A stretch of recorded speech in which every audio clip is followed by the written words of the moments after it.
La mano puesta sobre la cabeza del holocausto, y pondrá su mano sobre la cabeza del holocausto, y será aceptado para expiación suya.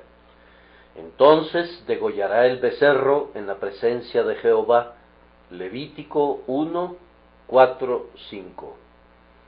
Sin duda alguna, la enseñanza acerca de los sacrificios establece claras distinciones entre holocaustos, ofrendas vegetales, sacrificios de paz y sacrificios por el pecado.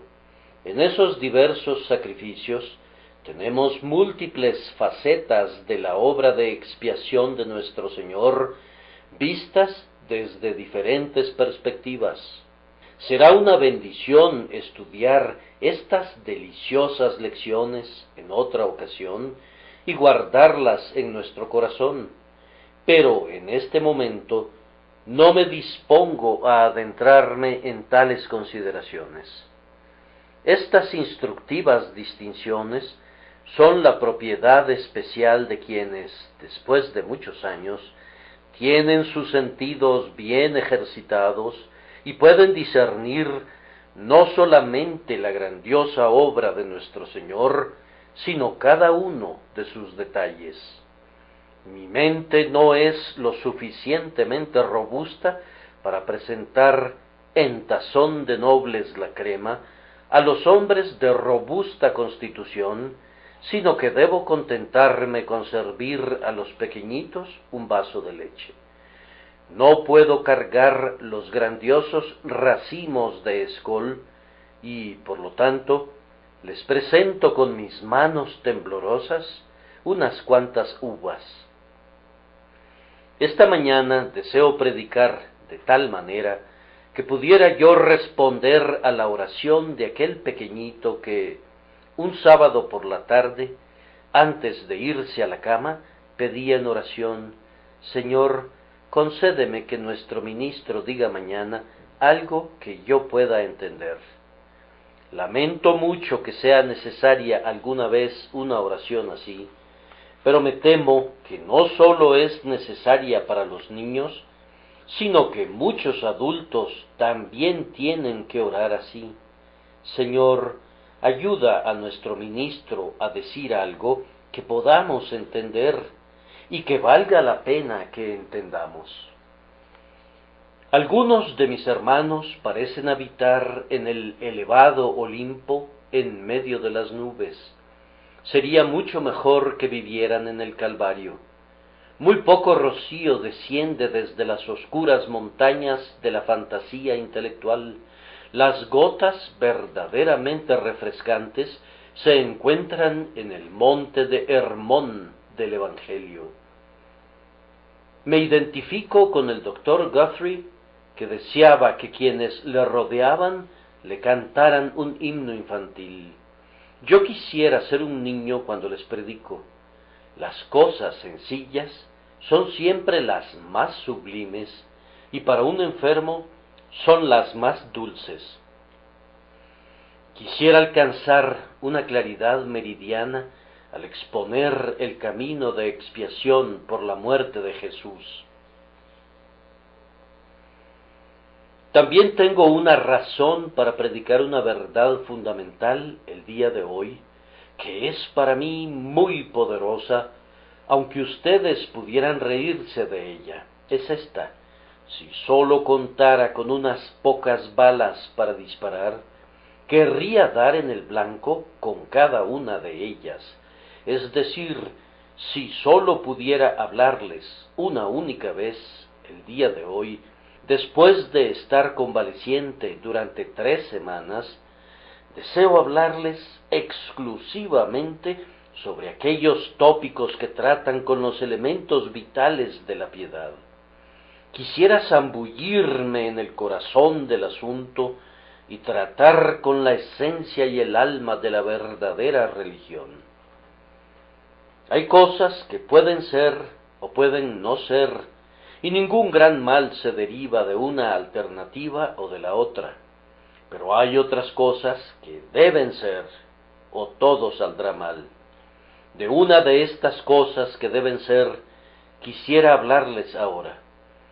Algunas cosas son importantes para el bienestar de los cristianos, pero ciertas otras cosas son absolutamente esenciales para el mero ser de los cristianos, y es sobre estas cosas necesarias y urgentes que voy a hablar ahora, es decir, en relación a la sangre preciosa del Señor Jesucristo y nuestra fe en ella, pues estas dos cosas son de la mayor importancia y nunca son presentadas en demasía ante la consideración de nuestras mentes. Dos elementos eran esenciales en los sacrificios de la ley ceremonial, y a ambos los encontramos en nuestro texto. Y pondrá su mano sobre la cabeza del holocausto, y entonces degollará el becerro en la presencia de Jehová. La apropiación por parte del oferente y la muerte del sacrificio son unidos de manera muy adecuada, y ninguno de los dos elementos debe ser pasado por alto. Para nuestro propósito inmediato, no había ninguna necesidad de haber tomado este texto, pues hay muchos otros que pudieran haber sido seleccionados. Vayamos a Levítico 3:2. Pondrá su mano sobre la cabeza de su ofrenda y la degollará a la puerta del tabernáculo de reunión. Miren el versículo 8. Pondrá su mano sobre la cabeza de su ofrenda y después la degollará delante del tabernáculo de reunión. Prosigamos al capítulo 4, versículo 4, en la segunda cláusula del versículo. Y pondrá su mano sobre la cabeza del becerro y lo degollará delante de Jehová. Y también en el versículo 15. Y los ancianos de la congregación pondrán sus manos sobre la cabeza del becerro delante de Jehová, y en presencia de Jehová degollarán aquel becerro. Igual propósito muestra el versículo 24. Y pondrá su mano sobre la cabeza del macho cabrío, y lo degollará en el lugar donde se degüella el holocausto. Poner la mano sobre la cabeza de la ofrenda y degollar la víctima son acciones mencionadas en una conexión íntima a lo largo de todo el libro de Levítico.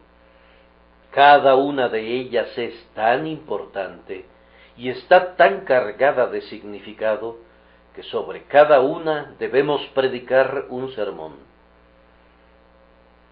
El día de hoy vamos a considerar el acto inicial del oferente y pondrá su mano sobre la cabeza del holocausto.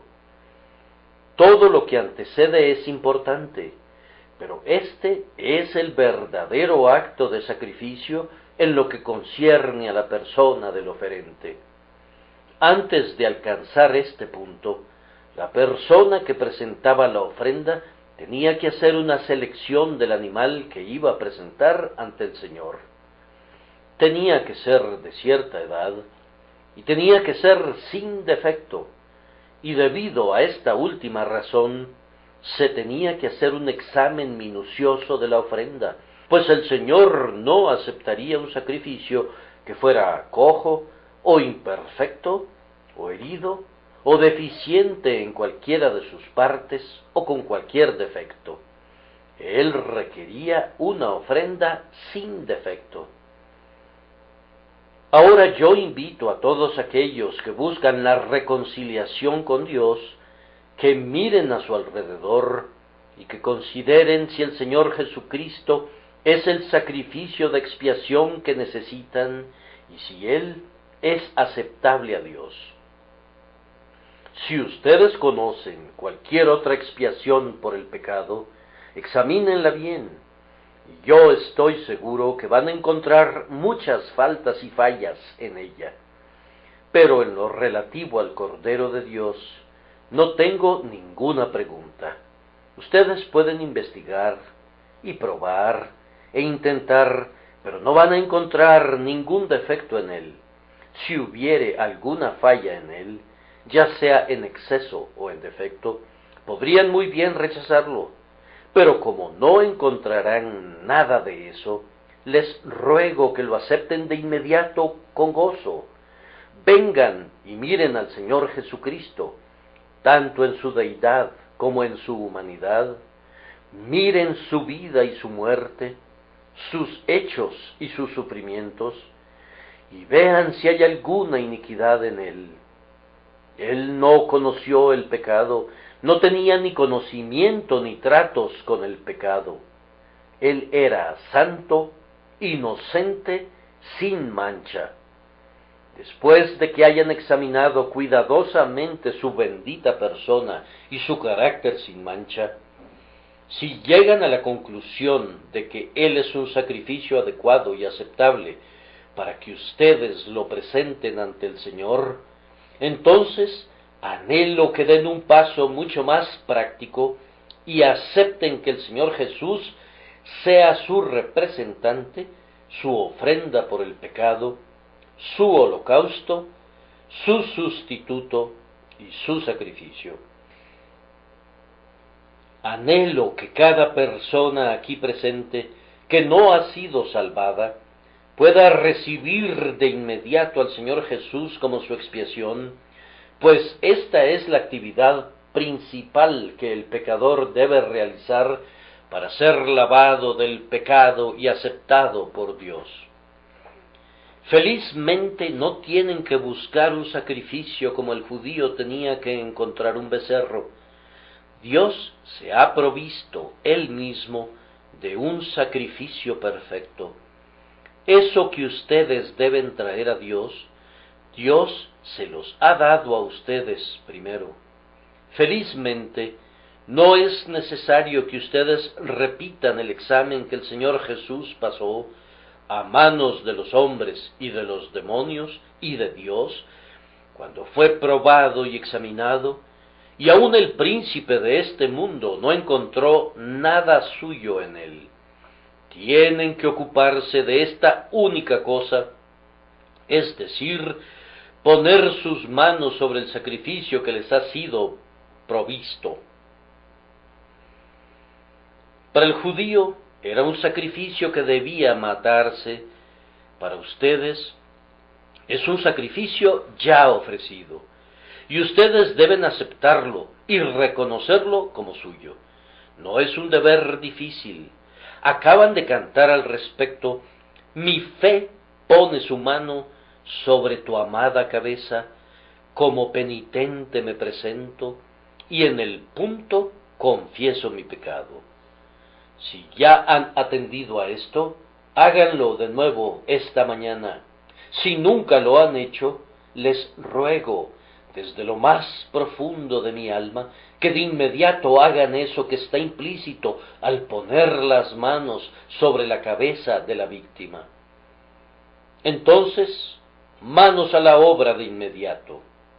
¿Qué significaba eso? Quería decir 4 cosas, y la primera era una confesión. El que ponía su mano sobre la cabeza de la ofrenda hacía una confesión de pecado, sin importar cuál era la ofrenda que traía el israelita creyente. Siempre había en ella una mención de pecado, ya fuera implícita o expresa. Pero, dirá alguien, el holocausto era una ofrenda encendida de olor grato. Entonces, ¿cómo podría haber referencia alguna a la iniquidad allí? Yo sé que el holocausto era un sacrificio de olor grato y que presenta a nuestro Señor como aceptado por el Padre. Pero permítanme preguntarles, ¿por qué el israelita traía una ofrenda de olor grato? Era porque él se daba cuenta que en sí y por sí mismo él no era de olor grato para Dios, pues de haberlo sido, no hubiera tenido necesidad de traer otra ofrenda de olor grato. Cuando yo acepto que el Señor Jesús sea mi justicia, esa es una confesión de pecado, pues yo no necesitaría su justicia si yo tuviera la mía propia. El simple hecho de presentar un sacrificio contiene en sí una confesión de deficiencias personales y la necesidad de ser aceptado personalmente. Esto es cierto en relación al holocausto, pero en otros sacrificios, especialmente en los sacrificios por el pecado, en los que se ponían las manos sobre la cabeza de la víctima, a la persona que lo ofrecía se le exigía que confesara aquello en que pecó, cuando pecare en alguna de esas cosas. Había una detallada confesión de pecado adherida al hecho de poner las manos sobre la cabeza del chivo expiatorio. Leamos el pasaje en Levítico 16, 21. Y pondrá Aarón sus 2 manos sobre la cabeza del macho cabrío vivo, y confesará sobre él todas las iniquidades de los hijos de Israel, todas sus rebeliones y todos sus pecados, poniéndolos así sobre la cabeza del macho cabrío, y lo enviará al desierto por mano de un hombre destinado para esto.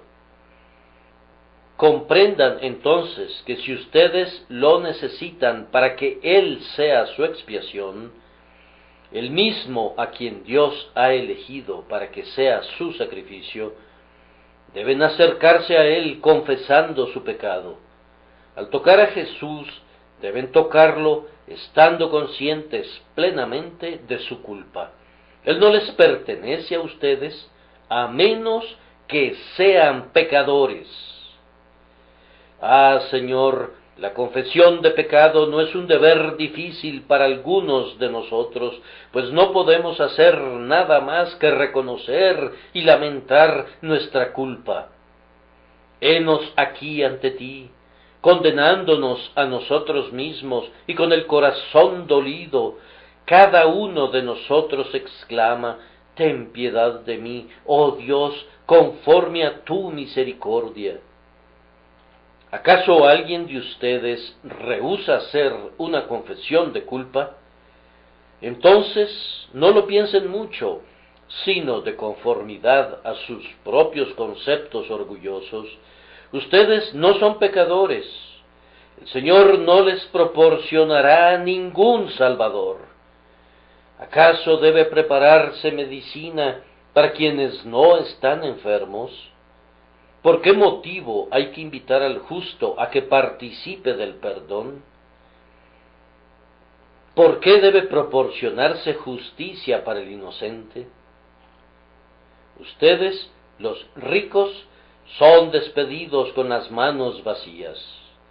Los hambrientos serán saciados con buenas cosas. Ustedes que dicen: yo estoy limpio, yo no estoy manchado, váyanse. Yo les digo que ustedes no tienen ninguna participación en el grandioso sacrificio por el pecado. Hay misericordia para el más negro pecador que confiese su pecado, aunque se encuentre ya casi a las puertas del infierno.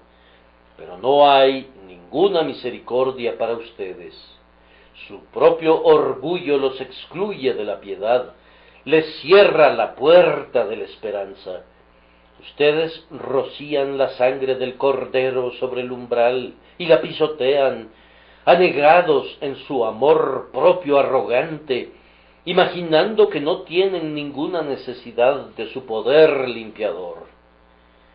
Oh hombre que confías en tu justicia propia, imaginas que Dios es un insensato, puesto que entregó a su Hijo unigénito a la muerte, cuando de acuerdo a ti no hubo ninguna necesidad de que Él muriera. En tu caso al menos no hay ninguna necesidad de un sacrificio de sangre, ninguna necesidad de una expiación por medio de la entrega de la vida del Hijo de Dios a favor de los hombres. Por tu rechazo en confiar en el Señor Jesús, tú acusas a Dios de insensatez, y por lo tanto nunca irás a su lugar santo, donde brilla su gloria en toda su excelencia. Muchos de nosotros nos acercamos con presteza a este momento y ponemos nuestras manos sobre la cabeza del sacrificio elegido, nuestro Señor Jesucristo, porque tenemos abundancia de pecados que confesar y sentimos que necesitamos un Salvador para los culpables. Nosotros no somos dignos y no merecemos nada. Las piedras de las calles gritarían en contra nuestra si dijéramos que no tenemos pecado. Las vigas de cada habitación en nuestra casa nos regañarían si nos atreviéramos a afirmar que somos libres de transgresiones. Nuestro verdadero lugar es con los pecadores.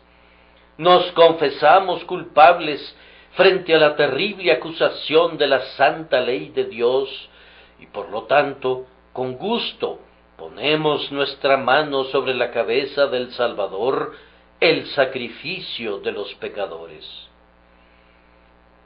En este acto había una confesión de impotencia personal. El creyente que traía el becerro decía algo así: yo no puedo por mí mismo guardar la ley de Dios o hacer una expiación por mis pasados quebrantamientos de los mandamientos, ni tampoco puedo esperar, mediante una futura obediencia, volverme aceptable a Dios. Por lo tanto, traigo este sacrificio, porque yo no puedo volverme aceptable sin él. Esta es una verdad que tú y yo también debemos confesar si queremos ser partícipes de Cristo y volvernos aceptos en el amado. Oh hermanos, ¿qué podríamos hacer sin Cristo? Me encanta lo que dijo un niño en la clase de la escuela dominical, cuando el maestro preguntó: ustedes han estado leyendo que Cristo es precioso. ¿Qué significa eso? Los niños se quedaron en silencio un ratito, hasta que al fin un niño replicó: mi padre dijo el otro día que mi madre era preciosa, pues ¿qué haríamos sin ella? Esta es una explicación muy importante de la palabra precioso. Tú y yo verdaderamente podemos decir del Señor Jesucristo que Él es precioso para nosotros, pues ¿qué haríamos? ¿Qué podríamos hacer sin Él? Venimos ahora y lo tomamos para que sea nuestro, pues si Él no es nuestro, estamos completamente arruinados. Yo por lo menos estoy perdido para siempre si Jesús no puede salvar. No hay en nosotros ningún mérito ni ninguna fuerza, pero en el Señor Jesucristo encontramos tanto justicia como fuerza y lo aceptamos hoy por esa razón. Porque estamos profundamente conscientes de nuestra propia impotencia, nos apoyamos totalmente en su plena suficiencia. Si pudieran leer el texto en hebreo, encontrarían que va más o menos así: Él pondrá su mano sobre la cabeza del holocausto y será aceptado a su nombre para que lo cubra, para que haga expiación por él. La palabra es kofer en hebreo, una cubierta. Bien, entonces pregunto, ¿nos protegemos tras el Señor Jesús debido a que sentimos nuestra necesidad de algo que nos cubra y que actúe como un intermediario entre nosotros y el juez justo de toda la tierra? Si el Santo de Israel nos mirara como somos, no sentiría ningún agrado, pero cuando nos ve en Cristo Jesús, se agrada mucho por causa de su justicia. Cuando el Señor nos mira, nos escondemos tras el velo, y los ojos del Señor contemplan las glorias sumas del velo, la persona de su propio Hijo amado, y se agrada tanto con esa cubierta que acepta olvidar la suciedad y la deformidad de quienes están protegidos bajo esa cubierta. Dios nunca va a golpear a un alma a través del velo del sacrificio de su Hijo. Él nos acepta porque no puede dejar de aceptar a su Hijo que se ha convertido en nuestra cubierta. En relación a Dios, cuando yo soy un pecador consciente, anhelo esconderme de Él, y el Señor Jesús es nuestro escudo y nuestro escondite, la cubierta, la expiación sagrada dentro de la cual nos ocultamos de la justicia. Inclusive el ojo de Dios, que todo lo ve, no ve el pecado en el pecador que está escondido en Cristo. ¡Oh, qué bendición es esa, queridos amigos, cuando nuestro sentido de impotencia propia es tan grande que no sentimos ningún deseo de hacer un espectáculo de nosotros, sino que al contrario anhelamos no estar a la vista y por tanto entramos en Cristo para estar escondidos en Él, cubiertos por el sacrificio que Dios ha preparado. Esa es la segunda confesión, y así tenemos una confesión de pecado y de la necesidad de ser cubiertos. Había una confesión adicional de merecido castigo. Cuando un hombre traía su becerro, o su macho cabrío, o su oveja, ponía su mano sobre la ofrenda, y como sabía que esa pobre criatura tenía que morir, de esa forma reconocía que él mismo merecía la muerte. La víctima caía sobre el polvo, retorciéndose, sangrando, muriéndose. El oferente confesaba que esto era lo que él merecía.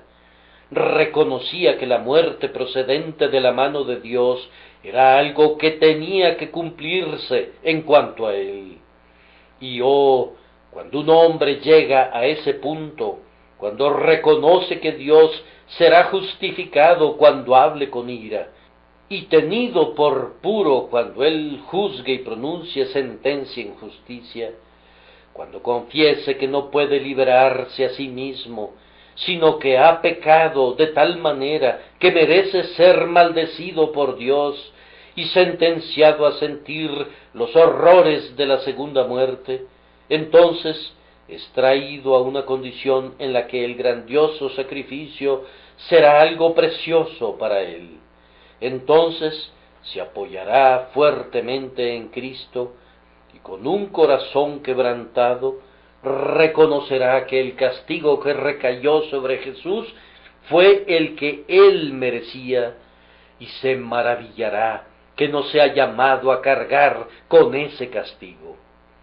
En lo que a mí se refiere, yo merezco la condenación eterna, pero yo confío en el Señor Jesús y creo que Él fue castigado en lugar mío. El castigo de nuestra paz fue sobre Él, y por su llaga fuimos nosotros curados. Si tú puedes confesar así tu pecado y ofrecer tu cuello al castigo y luego aferrarte al Señor Jesús, eres un hombre salvo. ¿Puede tu corazón confesar de veras: yo soy culpable, yo no puedo salvarme a mí mismo, merezco ser arrojado al más bajo infierno, pero ahora tomo a Jesús para que se ponga en mi lugar? Entonces ten ánimo, tu fe te ha salvado, ve en paz. Que el Espíritu de Dios bendiga este primer punto. En segundo lugar, la imposición de manos significaba aceptación. Al poner su mano sobre la cabeza de la víctima, la persona que traía la ofrenda quería significar que reconocía que la ofrenda era por él mismo.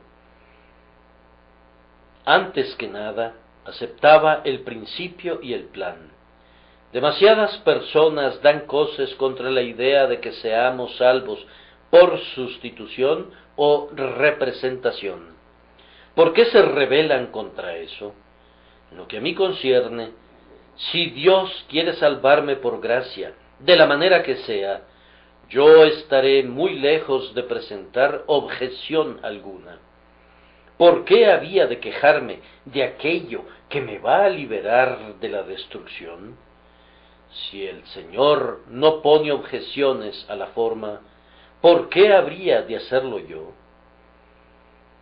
Además, en cuanto a la salvación por el mérito de otro, yo ciertamente recuerdo que mi primera ruina no vino por causa de mí mismo.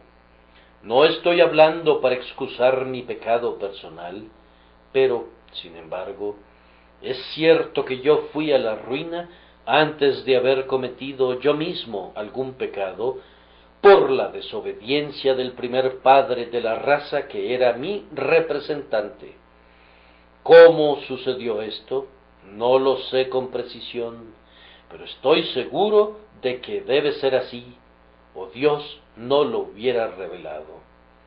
En Adán caímos, por la desobediencia de un hombre, los muchos fueron constituidos pecadores.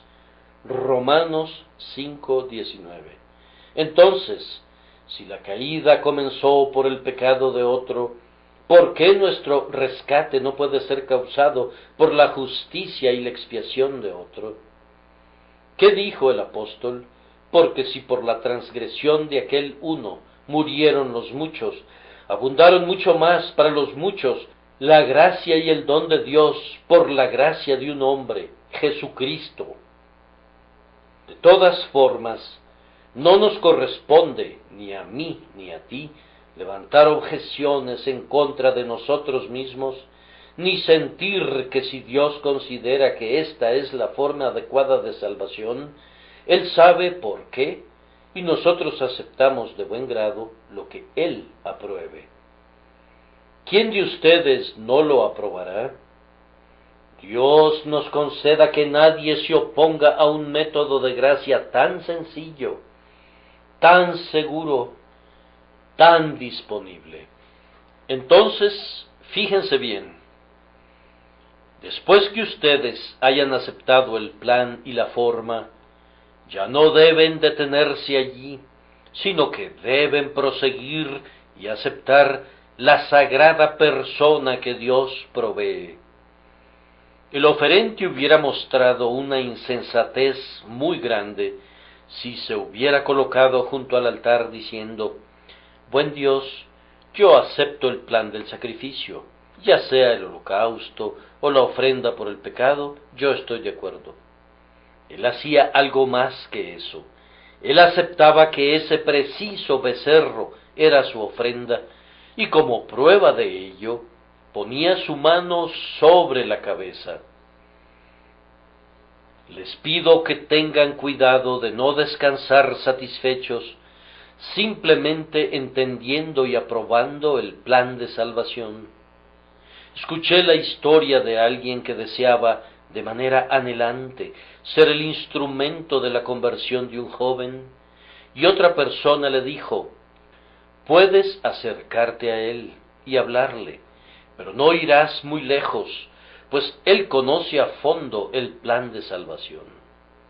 Cuando el amigo comenzó a hablar con el joven, recibió esta respuesta: «Te lo agradezco mucho, pero no creo que puedas decirme mucho, pues conozco y admiro desde hace mucho tiempo el plan de salvación por medio del sacrificio sustitutivo de Cristo».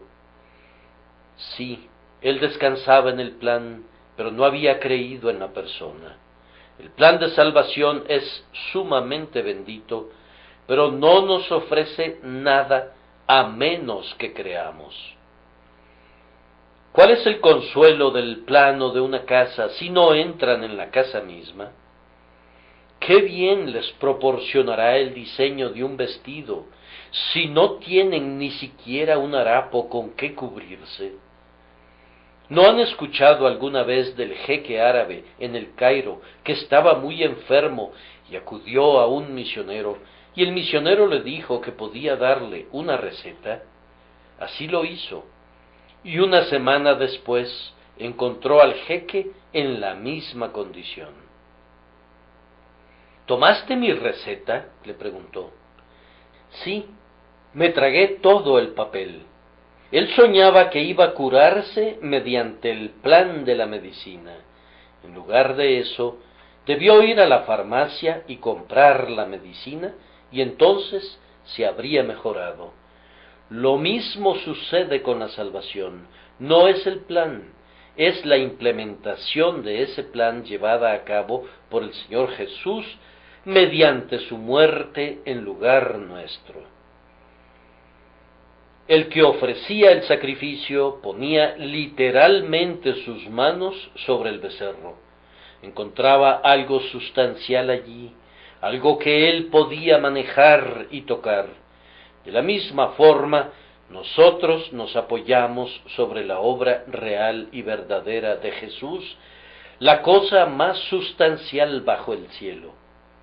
Hermanos, nos acercamos al Señor Jesús por medio de la fe y decimos: Dios ha provisto una expiación aquí y yo la acepto. Yo creo que es un hecho consumado en la cruz, que el pecado ha sido borrado por Cristo y yo descanso sobre él.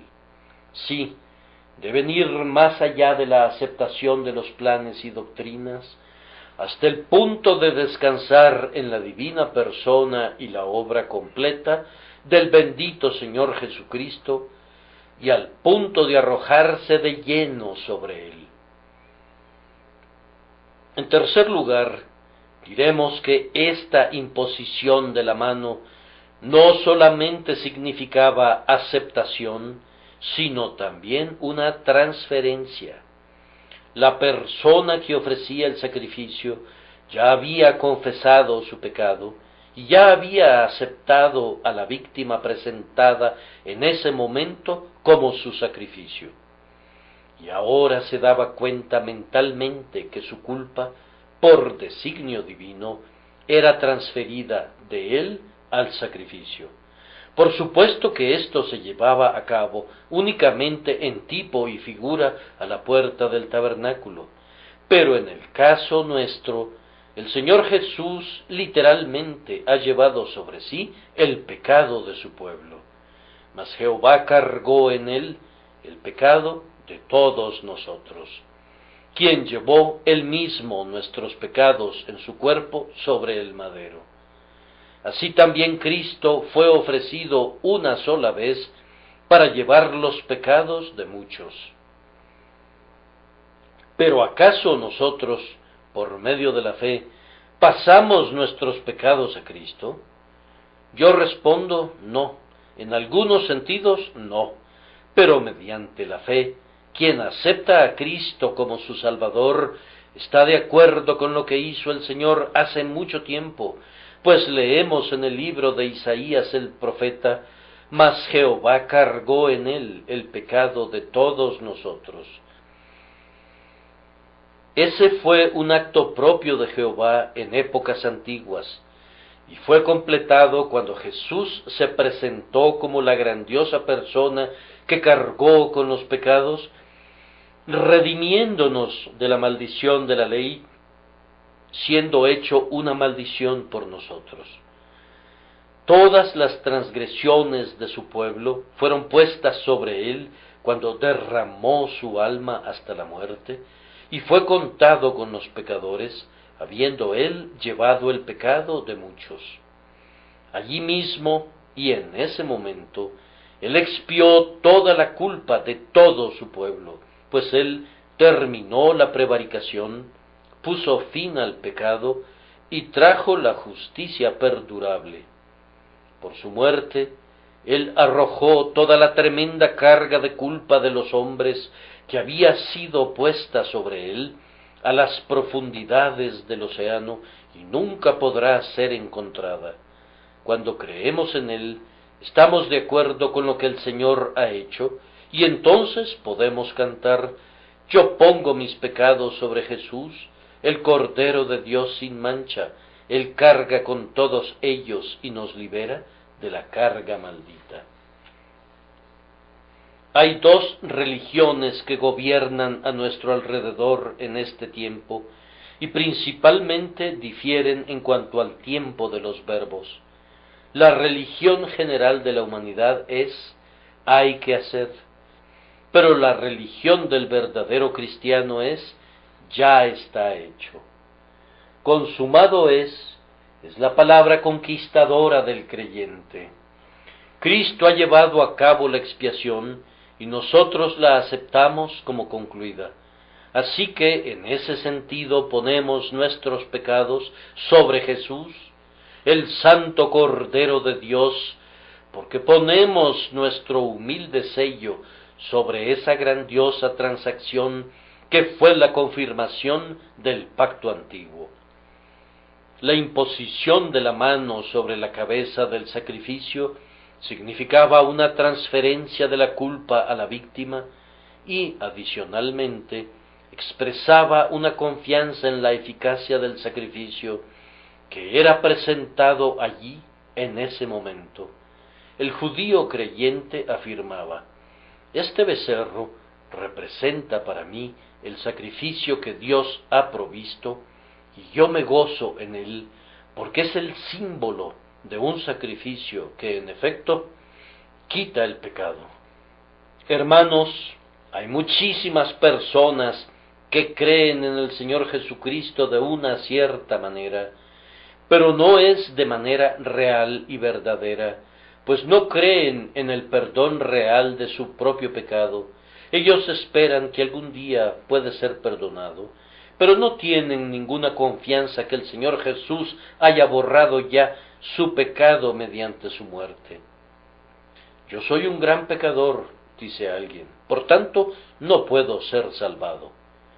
Hombre que vives, ¿acaso Cristo murió por aquellos que no son pecadores? ¿Quién tenía necesidad de un Salvador sino sólo los pecadores? ¿Cristo ha cargado con el pecado en realidad o no ha cargado con él? Si Él cargó con nuestro pecado, éste ha sido quitado. Si no ha cargado con él, nuestro pecado nunca nos abandonará. ¿Qué dice la Escritura? Al que no conoció pecado, por nosotros lo hizo pecado, para que nosotros fuésemos hechos justicia de Dios en él. Entonces, si Cristo cargó con el pecado del pecador, éste no permanece sobre el pecador que cree. Oyente, ciertamente si tú eres un creyente, no puedes tener pecado si Jesús lo ha quitado. Has sido hecho limpio a los ojos de Dios, debido a que tu suciedad ha sido limpiada en la sangre del grandioso sacrificio. ¿Acaso no ves este camino de salvación? Si en efecto lo ves, ¿no lo aceptarás ahora mismo? ¿Acaso no sientes un gozo que se levanta en tu alma debido a que hay tal camino bendito de liberación? De todas formas, te diré en dónde estoy yo el día de hoy. Yo soy culpable, y no tengo ninguna esperanza en absolutamente nada de lo que he hecho o espero hacer algún día. Pero yo creo que el Señor Jesucristo cargó con mi pecado en su propio cuerpo sobre el madero, y en este instante pongo mis manos sobre él, en el mismo sentido expresado en el hebreo, apoyándome con todo mi peso sobre él. Si Jesús no puede salvarme, debo ser condenado, pues yo no puedo ofrecerle ninguna ayuda, ni tampoco puedo ver a nadie más que pueda hacer algo, ni siquiera apuntar con el dedo en esa dirección. Si no hay suficiente poder en la sangre de Jesús para lavarme de todos mis pecados, entonces debo morir en mis pecados. Y si no hay suficiente mérito en su justicia para salvarme aparte de cualquier justicia propia, entonces estoy arruinado, un espíritu que ha naufragado en la costa recubierta del hierro de la desesperación. Sin embargo, No tengo ningún temor, pues yo sé a quién he creído y estoy seguro que es poderoso para guardar mi depósito para aquel día. Ahora les ruego, amado pueblo de Dios, que se apoyen en Jesús y que se mantengan apoyados en Él. Oh, que ustedes que todavía no conocen a Jesús puedan ser traídos para que lo toquen por medio de la fe y que puedan apoyarse en Él mediante una confianza plena. En momentos de agudo dolor o de gran depresión de espíritu, o en las estaciones cuando la muerte ronda, ustedes son forzados a mirar a su alrededor para encontrar dónde están sus cimientos y en qué consisten.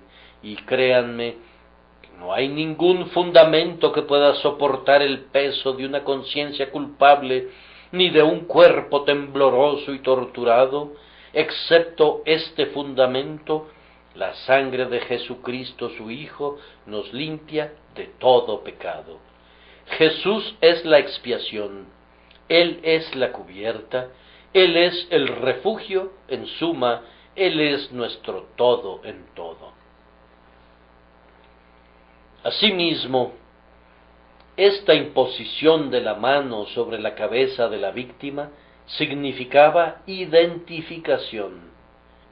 El adorador que ponía su mano sobre el becerro decía: «Oh grandioso Señor, te ruego que me identifiques con este becerro, y a este becerro lo identifiques conmigo.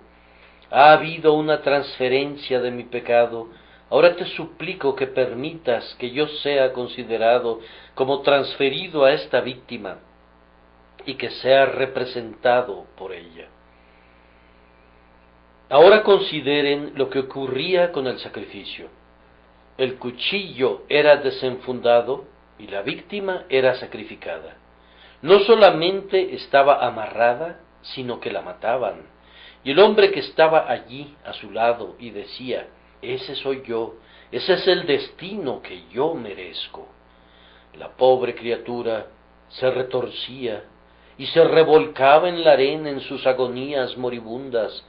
Y si el adorador era una persona de mente correcta y no un simple formalista, estaba allí parado con lágrimas en sus ojos, sintiendo en su corazón: «Esa es mi muerte». Les suplico, cuando piensen en nuestro bendito Señor, que se identifiquen con Él. Vean el sudor sangriento rodando y surcando su rostro. Eso es por ustedes. Él gime, Él clama por ustedes. Los pecados de ustedes merecían que ustedes sudaran grandes gotas de sangre, y Jesús es quien suda en lugar de ustedes. El Señor es tomado prisionero y es azotado. Vean esos hilos carmesí de sangre casi coagulada cubriendo esos hombros benditos. Él carga con el castigo de nuestra paz. Él está clavado en la cruz y nosotros estamos crucificados con Él. Después de unos momentos, Él muere y nosotros morimos con Él. Si uno murió por todos, luego todos murieron. Creyente, tú moriste allí en Cristo. Cuando tu sustituto entregó a la ley de Dios el castigo que exigía, tú lo entregaste virtualmente. El alma que pecare, esa morirá, y tú has muerto, creyente. Tú has pagado la deuda en la persona del Señor Jesucristo, a quien tú has aceptado como tu sustituto cuando has puesto tus manos sobre Él. Ustedes conocen esta historia. Es una historia de suma importancia que vale la pena repetir 1000 veces. En una de las grandes guerras de Francia, un hombre fue llamado al servicio militar, pero como él no podía abandonar a su familia, pagó una cuantiosa suma a un sustituto. Ese sustituto fue a la guerra y murió. Después de un tiempo, Napoleón enlistó al resto de los conscriptos y el hombre en cuestión fue llamado de nuevo, a pesar de que ya había sido llamado previamente. Pero el hombre rehusó servir en el ejército. Dijo: no, yo ya serví por medio de mi sustituto y yo ya estoy muerto y enterrado. No me pueden exigir que sirva de nuevo. Se dice que este asunto fue llevado hasta los tribunales superiores y traído luego ante el propio emperador, y que el emperador decidió que la petición de exención hecha por el individuo era una petición justa. Él ya había cumplido con el servicio militar obligatorio por medio de un sustituto. Ese sustituto había entregado su vida y no se le podía pedir más, y por lo tanto la persona a quien había sustituido ya no podía ser llamada para servir de manera obligatoria. Esto expresa nuestro gozo y gloria. Nosotros estamos identificados con Cristo, somos crucificados con Él, sepultados con Él, y en Él hemos sido levantados a una nueva vida. Con Cristo estoy juntamente crucificado, y ya no vivo yo, mas vive Cristo en mí.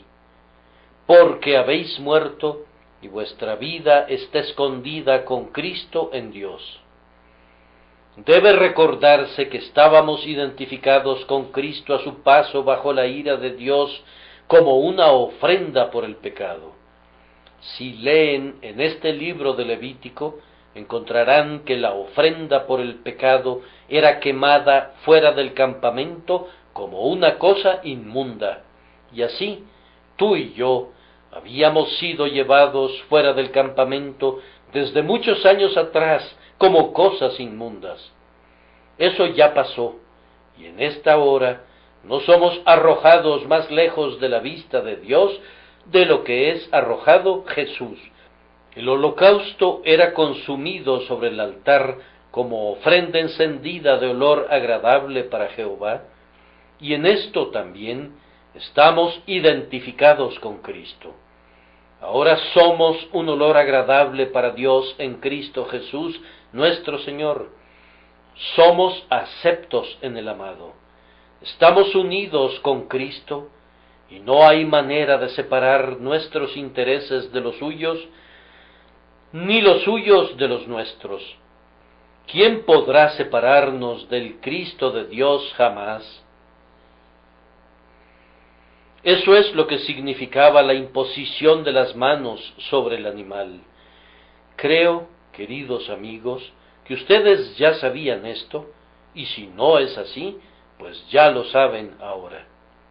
Si el Señor me da su gracia, pretendo entrar en la segunda parte de mi texto el domingo siguiente, y por lo pronto bastará por hoy que insista en este punto. Oh, que el Espíritu de Dios lo fije en lugar seguro en sus corazones. El anhelo ardiente de mi alma es que cada uno de ustedes pueda venir de inmediato para poner sus manos sobre Cristo mediante la confesión, aceptación, transferencia e identificación. Nada que no sea eso bastará para obtener la salvación. Ahora supongan que el judío que iba al tabernáculo y al altar, cuando llegaba allí, se hubiera contentado con hablar acerca del sacrificio, sin colocar personalmente su mano sobre la ofrenda. Ciertamente hablar de eso es una cosa apropiada, pero supongan que él se pasara todo su tiempo simplemente discurriendo acerca del plan de un sacrificio, la provisión de un sustituto, el derramamiento de sangre, la limpieza del pecador mediante la muerte del animal. Hubiera sido un tema lleno de deleite, pero ¿qué beneficio se obtendría de eso? Supongan que hablara y hablara y luego se fuera a casa sin haberse unido con la ofrenda. No habría encontrado ninguna paz para su conciencia. De hecho, no habría conseguido nada por haber ido a la casa del Señor. Me temo que esto es lo que muchos de ustedes han hecho hasta este momento.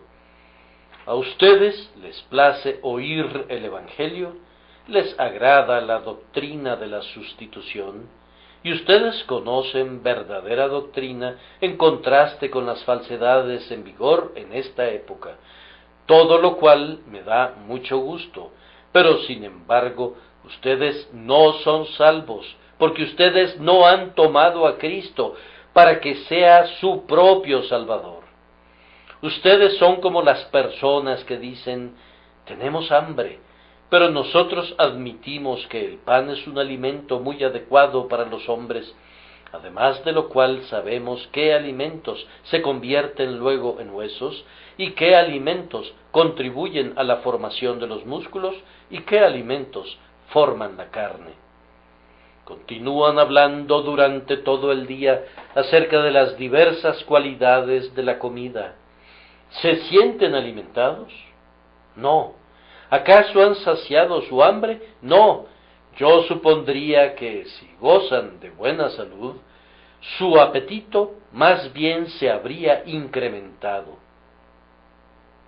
Pues bien, muchos de ustedes han estado hablando acerca del pan del cielo durante años, y sin embargo, me temo que no sienten más hambre que la que sentían antes.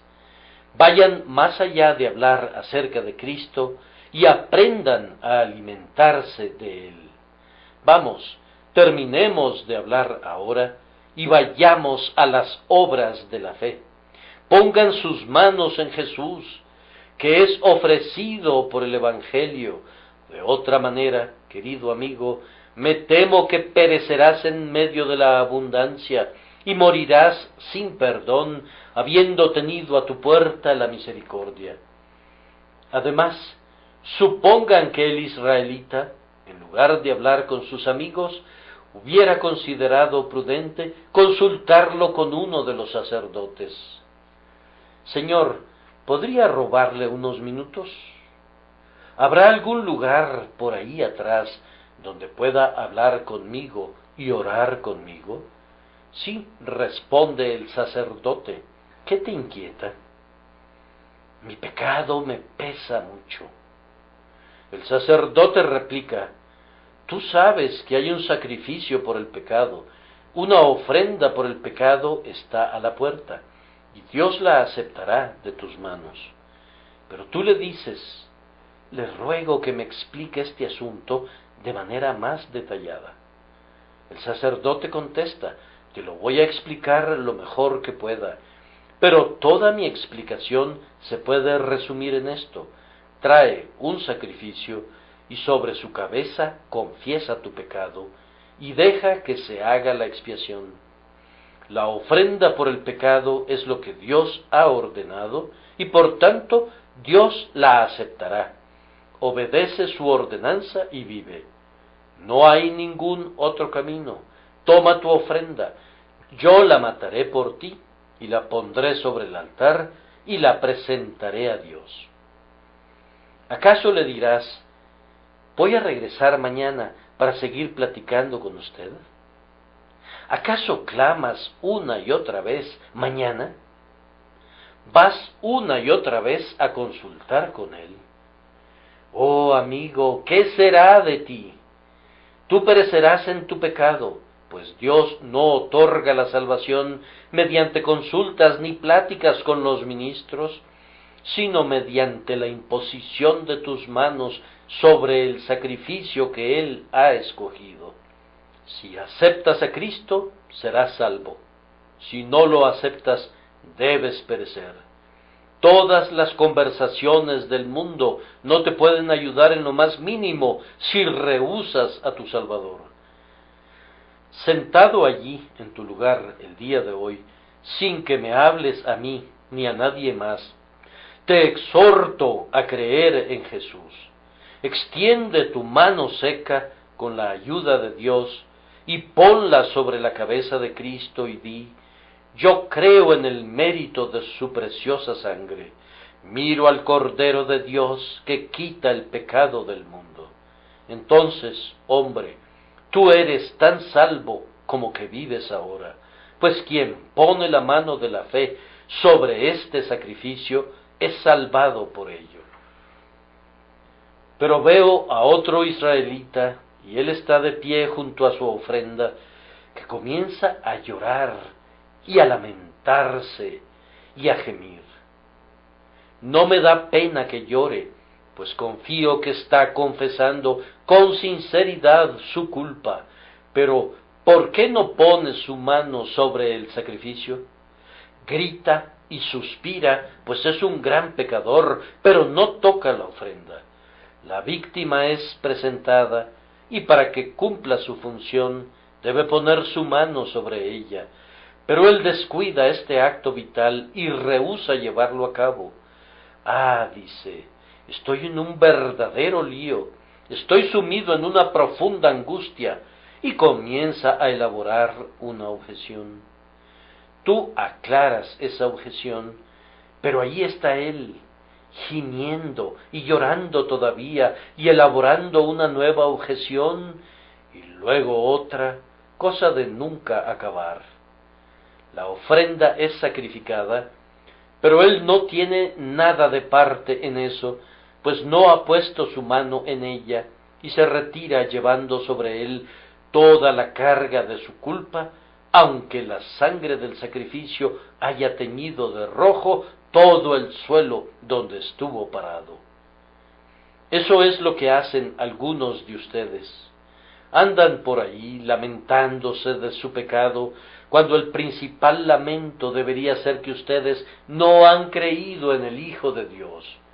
Si ustedes miraran a Jesús, podrían enjugar sus lágrimas, logrando que todas sus tristezas sin esperanza cesaran, pues Él da remisión de pecados a todos los penitentes.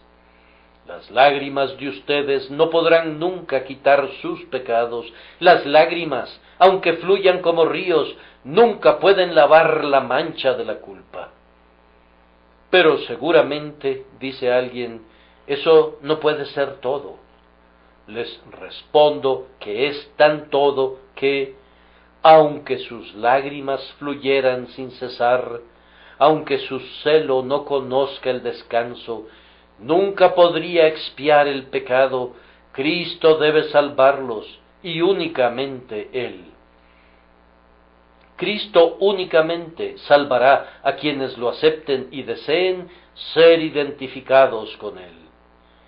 Quiera Dios que ustedes ya no demoren más, sino que vengan de inmediato y acepten libremente lo que Dios ha provisto.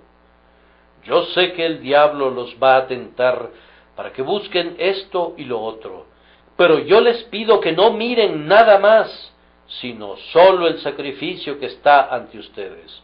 Apoyen todo su peso en Jesús. Observen que el israelita tenía que poner su mano sobre una víctima que todavía no había sido sacrificada, pero que mataban posteriormente. Esto era para recordarle que el Mesías todavía no había venido.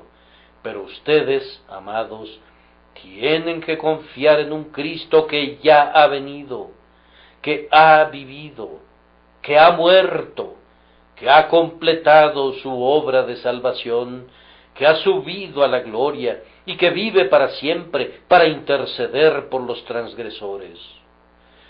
¿Van a confiar en Él o no? No puedo desperdiciar las palabras. Tengo que ser muy concreto.